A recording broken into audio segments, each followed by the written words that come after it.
예, 사실은 엄마표 영어 1세대라고, 예, 이 용어를 제가 7년 전에 엄마표 영어를 처음 유튜브에 소개할 때 썼던 용어인데, 그 20, 30년 전에, 예, 실제로 수많은 엄마표 영어 선배맘들이, 영어라는 언어에 이제 노출시켜주기 위해서, 굉장히 고군분투하셨던 시기가 있었습니다. 그러니까 그 당시에는 이 타겟 랭귀지라고 할 수 있는 이 영어에 접근할 수 있는 방법이 굉장히 좀 제한적이었잖아요. 예, 그래서 TV에서 항상 영어가 나오는 채널은 오직 이제 AFKM밖에 없지만 그마저도 선택할 수 있는 것이 아니라 굉장히 좀 낯설게 여겨지기도 했고, 그래서 아이들이 좋아할 만한 주로 디즈니 영화라든지 비디오 테이프를 빌려서 예, 한글 자막, 영어 자막을 이렇게 가려서 노출해주는 그런 방식으로 진행이 되어 왔었죠. 지금까지도 인기가 있는 까이유나 맥슨 루비 뭐 이런 애니메이션 콘텐츠들이 당시에는 DVD를 이제 구매해서 아이들에게 노출할 수밖에 없었기 때문에 비용도 좀 많이 들기도 하고, 어쨌든 간에 지금보다는 훨씬 더 이제 선배맘님들께서 영어라는 언어에 아이들을 노출시키기가 훨씬 더 어려운 환경에 있었다. 그런데 오히려 최근에는 그 모국어 습득 방식의 엄마표 영어의 가장 기본적인 베이스가 되는 더 쉬운 미디어 환경이 오히려 더 독이 되고 있는 것은 아닌가, 이런 생각이 요즘에 들어요. 그때는 사실은 예전에도 학원 이제 사교육이 이제 막 좀 일찍 시작하기도 하고 그랬었지만, 조금만 부모님들이 신경 쓰면 다른 게 별로 이렇게 재밌는 게 없었기 때문에 영어라는 콘텐츠 굉장히 흥미롭게 접근을 시켜줄 수가 있었는데, 요즘에는 아이들에게 너무 재밌는 게 많은 거예요.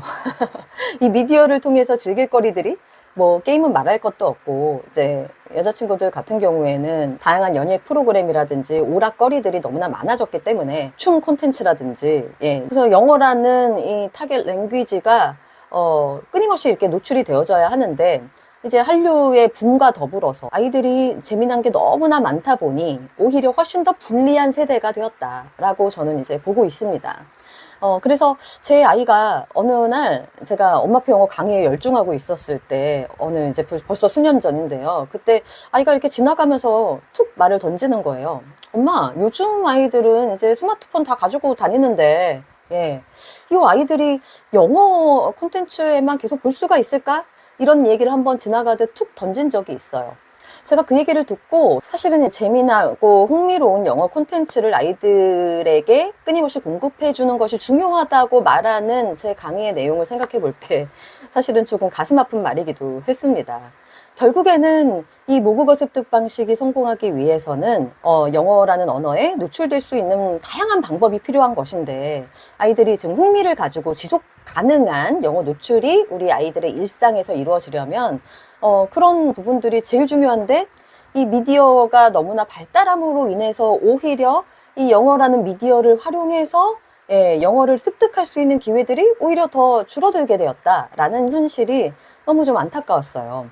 그래서 실제로 부모님들께도 영어 콘텐츠 노출의 중요성을 많이 말씀을 드리지만, 아이가 이미 우리말 영상에 빠져 있어요. 라든가, 네. 이제는 뭐, 이게 미디어와야 한몸 되어서 살아가는 아이들이, 그리고 부모님들조차도 그러시잖아요. 그러다 보니, 다른 미디어를 잘 통제를 해서 영어라는 언어에 계속 노출시키는 것이 너무나 어렵게 된 상황 아닌가? 좀 이런 생각이 들어요. 사실은 이제 집중 듣기라고 여러분들께 예전에 소개해 드렸던 방식의 책 듣기라는 활동이 있지 않습니까? 예, 사실은 이 책 듣기라는, 이제 집중 듣기라는 방식은 아이가 진짜 책을 제대로 읽는다라기보다는, 저는 항상 말씀드렸지만, 예, 이거는 노출의 한 방법일 뿐이다라고 많이 말씀을 드렸었죠. 네, 왜냐하면 그 영어라는 언어를 처음 이제 막 접하는 친구들인데, 이제 원어민의 나라에서 직접 태어나서 어릴 때부터 그 많은 말들을 들으면서 자란 아이들이 아니잖아요. 우리나라 같은 경우는 아무리 많이 들었다고 하더라도 원어민 같은 환경은 아니란 말이에요. 그렇기 때문에 가능한 다양한 그 폭넓은 영어 노출 중에 하나의 일환으로서 활자에도 좀 노출이 계속해서 꾸준히 되어져야지만 아이들이 어느 정도 귀뚫기가 되었을 때 이 활자로 바로 넘어가서도 쉽게 글읽기도 이제 배울 수가 있기 때문에 초반에 소리 노출의 경험과 더불어서 활자 노출이라는 어떤 측면에서 모국어처럼 영어를 습득하는 아이들에게 요구되는 그런 활동의 일환인 것이죠. 그런데 이제 그 두 가지 축, 저는 이제 최선의 차선책이라고 항상 말씀드리는, 원어민과 더불어서 살 수 있는 그런 환경이 아니기 때문에 이것을 계속 가지고 가면서 기본적인 어떤 밑바탕이 되어졌을 때 그 위에 이렇게 덧입혀지는 게 이제 활자 노출이라고 할 수가 있는데, 이 기본적인 듣기 활동이 미디어 이제 최근에 어떤 문화의 변화 때문에 아이들이 오히려 더 이것을 잘 하지 못하는 상황이다라고 하면은 이 활자 노출의 이 측면도 사실은 좀 한계가 있을 수밖에 없는 것이고, 왜냐하면은 알아듣지를 못하는 상황에서 그냥 문자로서 계속 접근을 하다 보면은 사실은 부모님들이 영어를 못하시는 경우에 이거를 어떻게 아이한테 읽어주실 수 있으시며 가르쳐 주실 수 있으시겠어요? 그래서 결국에는 이 엄마표 영어가 조금 약간 요즘에 미디어의 발달로 인해서 혜택을 보았던 엄마표 영어가 미디어 발달 때문에 오히려 조금 힘을 잃어가고 있는 것이 아닌가, 이런 좀 저는 분석을 하고 있습니다. 결국에 모국어 습득 방식으로 가정에서도 자연스럽게 영어를 습득하기 위해서는 결국에는 이 미디어 통제가 필요하다. 영어 미디어를 잘 활용하기 위해서 미디어 통제가 필요하다라는 이 말이 어떻게 보면 굉장히 아이러니한 상황이잖아요. 그래서 저는 그 미디어 관리, 아이들의 스마트폰을 사용하는 어떤 문제에 대해서 굉장히 관심이 많고, 제가 아이들을 직접 지도할 때에도 이 스마트폰이 이제 널리 보급되기 시작했을 때가 2010년대잖아요. 그래서 2010년대에 들어서 제가 아이들 가르치면서 그동안 아이들과 밀접하게 생활을 해본 결과, 아이들의 손에 스마트폰이 쥐어지기 시작한 그때의 상황들을 제가 직접 눈으로 지켜보아 왔거든요.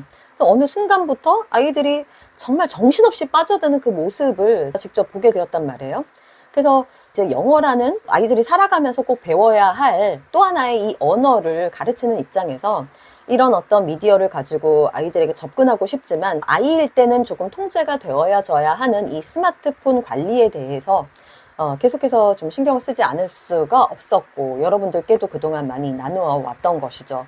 그래서 지난번에 제가 소개해드렸던 이 불안 세대라는 책을 보면서도 굉장히 공감을 많이 했었고, 여러분들한테 리뷰를 해드렸다시피 사실은 이 스마트폰 문제가 해결되지 않은 상황에서는 세상을 이제 적극적으로 탐구하기에도 어렵게 되는 상황이고, 그렇다고 학습에만 매진하기에도 아이들의 그런 활동성을 충족시켜줄 만한 그런 놀이라든지 운동 활동이 예전보다 훨씬 줄어든 상황에서 초등 고학년 이후에 중등, 고등 가면서 친구들이 이 스마트폰에 몰입을 할 수밖에 없는 그런 문화가 학생들에게 이제 심기어지게 되었다라는 사실이 너무너무 좀 가슴이 아프더라고요. 그래서 제가 학교에 계속 출강을 하면서 아이들의 일상이 스마트폰과 함께 이루어지고 있는 스마트폰과 한 몸이 되어서 살아가고 있는 이 고등학생들의 삶을 이제 가까이에서 지켜보다 보니까, 이거 다른 어떤 학업이나 영어나 독서든지 부모님들이 이 귀한 가치를 아이들에게 이렇게 전달해주고 싶지만, 이 스마트폰 문화를 어떻게 해결할지에 대한 그 문제를 우리가 함께 이제 논의하고 사회적으로 좀 공론화하기 이전에는 좀 동떨어진 것처럼 느껴지기도 하는 현실이라고 저는 생각을 합니다. 아주 맛난 정크푸드가 아이들의 밥상 옆에 쫙하니 놓여져 있는데, 맛난 음식에 아이들의 젓가락이 쉽게 갈까? 이런 생각이 좀 들기도 하고, 어쨌든 좀 안타까운 마음이에요.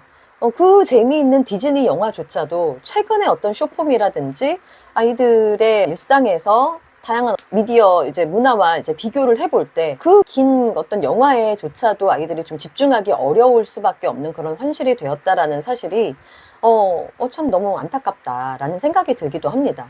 그래서 이 영어 콘텐츠가 아무리 재미있어도 초반에는 어느 정도의 이때 그 노출의 기간이 필요한데, 그 노출의 기간을 잘 견딜 수 있게 해주려면 결국에는 우리 부모님들께서 미디어 관리를 평소에 잘 해주실 수밖에 없지 않을까라는 생각이 좀 들어요. 그래서 지난번에 제가 리뷰를 해드렸던 불안세대 그 작가님께서는 이거는 어느 한 개인이 할 수 있는 것이 아니고 집단적으로 온 사회가 하나 되어서 뭐 법안을 발의를 한다든지 학교에서도 스마트폰을 가지고 등교하지 않을 수 있는 그런 방식을 함께 머리를 맞대고 찾아야 한다든지 이런 어떤 대안들을 많이 얘기를 해주시던데 평소에도 제가 많이 생각하던 부분들이랑 맞닿아 있어서 굉장히 공감이 갔었습니다. 그래서 사실은 이제 전자책 문제도 많이 이제 이슈화가 되고 있지만 사실은 그보다 더 심각한 것이 아이들이 스마트폰을 너무 일찍 갖게 되는 문화가 아닌가라는 좀 생각을 하고 있습니다. 이게 전국에 있는 모든 학부모님들이 이 심각성에 대해서 잘 알아야 된다라는 것이 먼저 우선 과제가 아닌가라는 좀 생각이 들어요. 제가 뭐 영어 얘기를 하다가 스마트폰 얘기까지 이렇게 흘러오게 되었는데요. 그만큼이나 예, 아이들에게 정말 예전에 이제 우리에게 있었던 좋은 가치들, 교육의 가치들이 잘 전달이 될 수가 있기 위해서는 어쩔 수 없이 이 미디어 관리라는 너무나 큰 산이 우리 부모님들과 선생님들 앞에 놓여 있다라는 현실에 대해서 그냥 여러분들에게 한번 토로를 해보고 싶었습니다.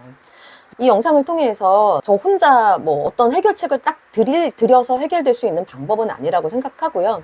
많은 분들께서 이 부분을 좀 고민을 해보셨으면 좋겠어서 그 불안세대라는 책도 좀 소개를 해드렸던 거고, 이제 학교 현장에서도 이제 아이들의 인권을 때문에 스마트폰 금지를 못한다라는 말을 하기에는 지금 그 스마트폰에 아이들의 모든 신경이 가 있음으로 인해서 나타나는 그런 병폐의 문제가 더 심각한 거 아닌가? 좀 이런 생각이 요즘에 굉장히 많이 들고 있거든요. 어른들이 이 사회에서 나타나는 이 스마트폰으로 인한 여러 가지 그런 병폐들, 이거를, 우리 아이만 잘한다고 해서 이걸 무시해도 되는 그런 현상은 아니라고 생각해요. 어떻게 해서든 다 우리가 서로가 서로에게 영향을 줄 수밖에 없는 그런 사회 속에서 살아가잖아요. 그래서 좀 그런 부분들에 대해서도 여러분들이 좀 생각하면 어떠실까 해서 오늘은 이제 엄마표 영어 이야기로부터 시작해서 미디어 관리에 대한 이야기까지 나누어 보았습니다. 여러분들 좋은 생각 있으면 또 나눠주시고요. 오늘 스토리는 여기까지 마치는 걸로 할게요. 오늘도 경청해 주셔서 감사드리고 저는 다음 시간에 뵐게요. 감사합니다.